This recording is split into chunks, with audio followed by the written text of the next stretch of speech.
बाबूजी के जाने के बाद अचानक भाई और भाभी बहुत अमीर हो गए थे।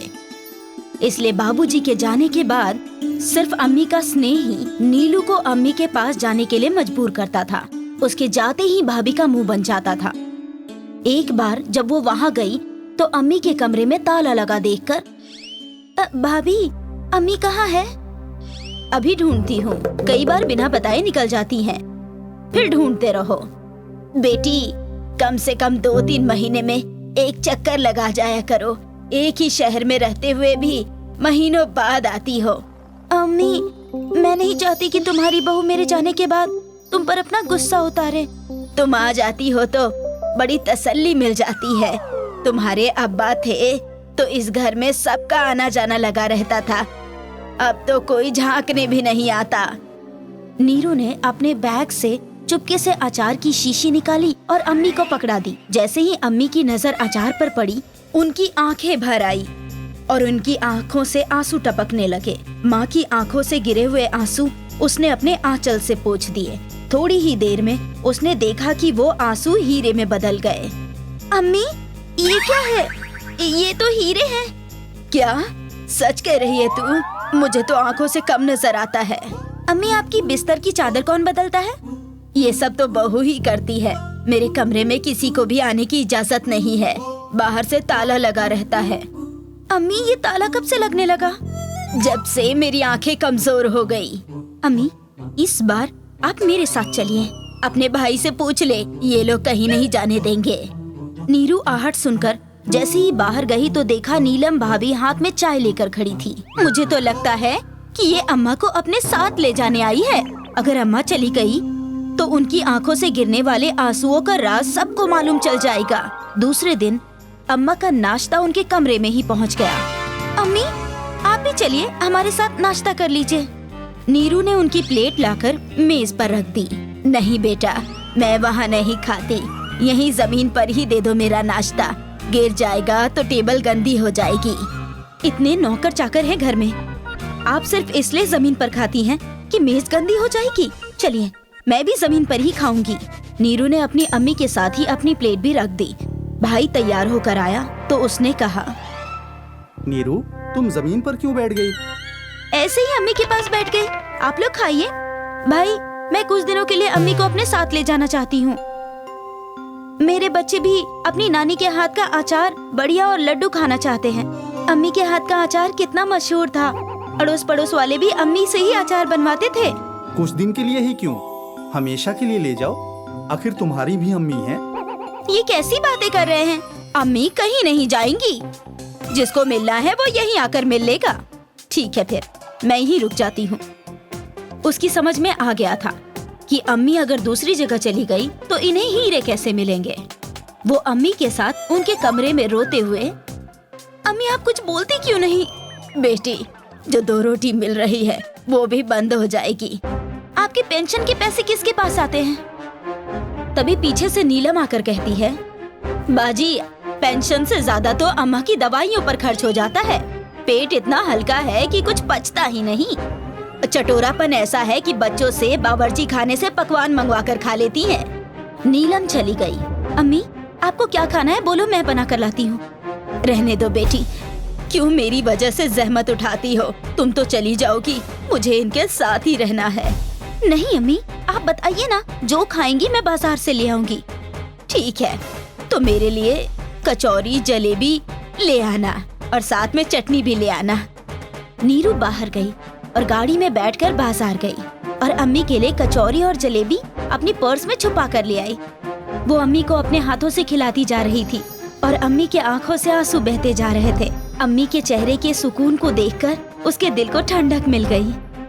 नीरू बेटी, बीच बीच में आ जाया करो। सच कहूँ तो अब जीने की ख्वाहिश ही नहीं बची है। नीरू ने माँ के बिस्तर को झाड़कर साफ कर दिया। माँ के सिर में तेल लगाकर कंघी कर दी। फिर बहुत देर तक बातें करती रही। अम्मी, मैं भाभी से कहती हूँ कि कोई काम वाली रख दे जो आपकी देखभाल कर सके। तभी नीलम की कड़क आवाज आई, बाजी, आपको क्या लगता है अभी मैं चाहूँ तो काम वालियों की यहाँ से वहाँ तक लाइन लगा दूँ?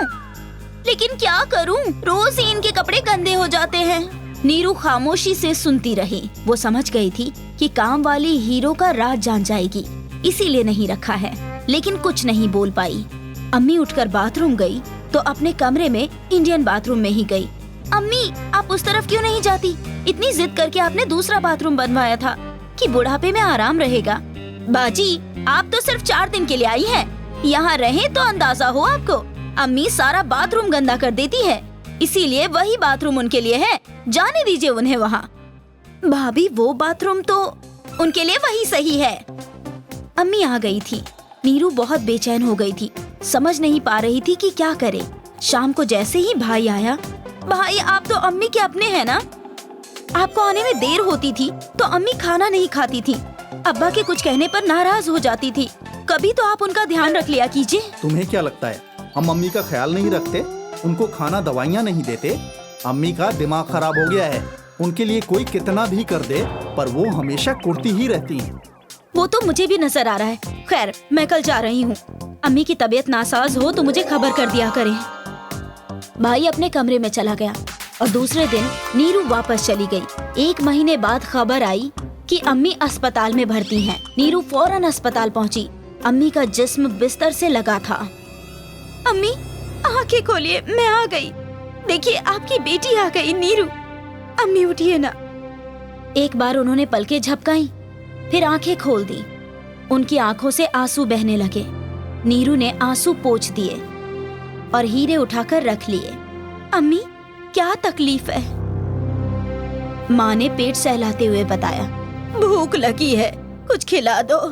उसने जैसे ही अम्मी के मुंह में अपने साथ लाई रोटी का पहला निवाला डाला, माँ की आंखें आहिस्ता आहिस्ता बंद हो गई और थोड़ी ही देर में वो सुकून से सो गई थी। डॉक्टर, नर्स, देखिए ना, अम्मी कुछ बोल नहीं रही। डॉक्टर ने आकर देखा और चेहरा ढक दिया। नीरू चुपचाप आंसू बहाती रही। उस दिन उनकी 13वीं थी। घर में चारों तरफ बेहतरीन खानों की खुशबू फैली हुई थी, लेकिन नीरू की आंखों से लगातार आंसू बह रहे थे। ये सारा खाना दूसरे लोग खाकर चले जाएंगे, लेकिन मेरी अम्मी तो भूखी ही चली गई। उनकी आंखों से गिरे हीरो से ही ये ठाठ बाट है। वो बेचारी खाने को तरस गई थी। वो एक निवाला उठाकर मुंह में डाला और उठकर अपने घर चली गई और कभी नहीं आने के लिए, क्योंकि अम्मी की वो छांव ही ना रही जिसमें उसने अपनी जिंदगी के बेहतरीन साल गुजारे थे। सुरेश एक मजदूर है और कांताबाई भी घरों में काम करने जाती है।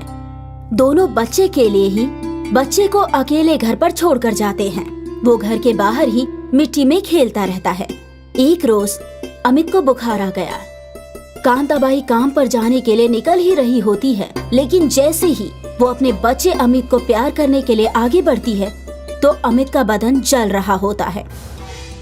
अरे, मेरी बेटी को तो बहुत तेज बुखार है। अब मैं काम पर कैसे जाऊं? लेकिन काम पर जाना भी बहुत जरूरी है, नहीं तो मेम साहब बहुत नाराज होंगी।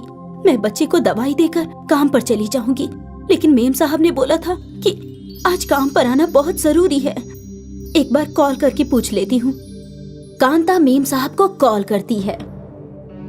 मेम साहब, मेरे बच्चे की तबीयत नासाज है, क्या मैं छुट्टी ले सकती हूँ? तुम छोटे लोग होते ही ऐसे हो, बस छुट्टी का बहाना चाहिए। देखो कांता, मेरी बात गौर से सुनो। अगर तुमको काम नहीं करना है तो मना कर दो, लेकिन रोज रोज बहानेबाजी ना किया करो। अगर नौकरी करनी है तो फटाफट काम पर आ जाओ, और नहीं करनी तो भी आ जाओ। मैं तुम्हें तुम्हारी तनख्वाह दे दूंगी। मेम साहब, हमें काम से मत निकालो, मैं अभी आ रही हूँ। कांताबाई बेटे के भूख के लिए ही बेटी को बुखार में तड़पता छोड़कर चली जाती है। कांताबाई काम पर जा चुकी है और तब मेम साहब उसके पास आती है। क्या सच में तेरे बेटे को कुछ हुआ है या तेरा छुट्टी का मन था? मेम साहब, कोई भी माँ अपने बच्चे की बीमारी का बहाना नहीं बनाएगी। आप आज मुझे जल्दी छुट्टी दे देना। नहीं नहीं कांता, आज किसी भी कीमत पर छुट्टी नहीं मिलेगी, क्योंकि मेरे बेटे रवि को जुकाम है। आज मैं उसका ख्याल रखूंगी और तुमको खाना बनाना होगा। मेम साहब, आज मेरी मजबूरी है। मैं यहाँ आ तो गई हूँ, लेकिन न जाने मेरे बेटे की क्या हालत हो रही होगी। बस बस, अब रोना बंद करो और कपड़े धोना शुरू करो। कांताबाई आंखों में आंसू, मन में मायूसी और चेहरे पर फिक्र की लकीरें लिए हुए काम में लग जाती है और दूसरी तरफ मेम साहब अपने बेटे रवि को गोद में लेकर सोफे पर बैठकर टीवी देख रही है। 18 साल बाद अमित और रवि दोनों बड़े हो गए, लेकिन जब भी अमित की अम्मी कांताबाई घरों में काम करने जाती तो अमित को बहुत बुरा लगता था। इसीलिए अमित पढ़ाई के साथ साथ रात को एक क्लब रेस्टोरेंट में वेटर का काम करने लगा। एक रात को रवि अपने कुछ दोस्तों के साथ क्लब आया और उसने अमित को पहचान लिया। हे, मैंने तुम्हें कहीं देखा है। जी सर। बस कर यार, इतनी भी फॉर्मेलिटी मत कर, मैंने तुझे पहचान लिया है। जी? अरे तू हमारी कामवाली का बेटा ही तो है, जिसको वर्षों से हमने नौकरी दी हुई है। वैसे तेरी माँ है बहुत मेहनती, सारा काम अच्छे से करती है और बर्तन कपड़े फर्श तो ऐसे चमकाती है जैसे किसी नई दुल्हन का चेहरा चमकता हो। जी। चल कोई बात नहीं, अब तू वेटर बन गया है, लेकिन अगर तुझे कोई काम चाहिए तो मुझे बोल देना, मैं तेरी पूरी मदद करूंगा। आखिर तू मेरी नौकरानी का बेटा जो है। रवि अपने सभी दोस्तों के सामने अमित का खूब मजाक बनाता है, लेकिन अमित खामोश रहता है क्योंकि रवि ने कुछ भी गलत नहीं बोला। नौकरानी के बेटे को नौकरानी का बेटा ही तो बोला है। अमित ऐसे ही अपनी नौकरी और स्टडी करता रहता है। रवि रोज रोज पार्टी करता है, शराब पीता है और पढ़ता नहीं है। एक दिन उसकी अम्मी ने उसे अपने पास बिठाया और बात करने लगी। कांताबाई वही काम कर रही थी। रवि, ऐसे कब तक चलेगा? तुम क्यों अपनी तालीम पर तवज्जो नहीं दे रहे हो? ओहो अम्मी, आप फिर से शुरू हो गयी। मैं अपनी स्टडी कर तो रहा हूँ। ऐसी कैसी स्टडी? तुम्हारे अंदर सारी बुरी आदतें आ गई हैं। अम्मी यू नो, हम अमीर लोग हैं और ये सब शौक होते हैं। बराए मेहरबानी से ऐब न कहिए। रवि, तुम अपनी अम्मी से बात कर रहे हो? हाँ, इल्म है मुझे, इसीलिए तो बहुत तमीज से बात कर रहा हूँ। बाकी मैं किसी से इतनी इज्जत से बात नहीं करता। और हाँ, मैं अमीर बाप की औलाद हूँ, मैं किसी की नौकरी नहीं कर सकता हूँ। मैं अपना कारोबार करूँगा, मुझे इन्वेस्टमेंट के लिए पैसे दे दो। वो देख, काम वाली का बेटा खुद काम करता है और पढ़ता भी है, अपनी अम्मी का भी कितना ख्याल रखता है। अम्मी, इतनी तो आपको खबर होनी चाहिए कि मैं किसी काम वाली की औलाद नहीं हूँ। अब ज्यादा देर न करो और पैसे दे दो। रवि अपनी माँ से लड़ झगड़ कर पैसे लेने लगा और दूसरी तरफ अमित और कड़ी मेहनत करने लगा। नतीजा ये हुआ कि अमित ने अपना एक एप्लीकेशन सॉफ्टवेयर डेवलप किया, जो बाद में एक डिजिटल कंपनी में बदल गया। अमित ने अपना अच्छा घर बना लिया और अम्मी के लिए घर पर नौकर रख दिए। वहीं दूसरी तरफ रवि ने कोई कारोबार नहीं किया। रवि, तेरी कंपनी कहाँ है? मुझे तूने आज तक कुछ दिखाया क्यों नहीं? अम्मी, मुझे और पैसे चाहिए। मैं तुझे 50 लाख दे चुकी हूँ। अम्मी, जरूरत है, बैंक से कर्ज ले लो, नहीं तो पहले दिए गए पैसे भी बेकार चले जाएंगे। अम्मी एक काम करते हैं, घर पर कर्ज ले लेते हैं। रवि की अम्मी उसकी बातों में आ जाती है और घर पर लोन लेकर सारे पैसे रवि को दे देती है।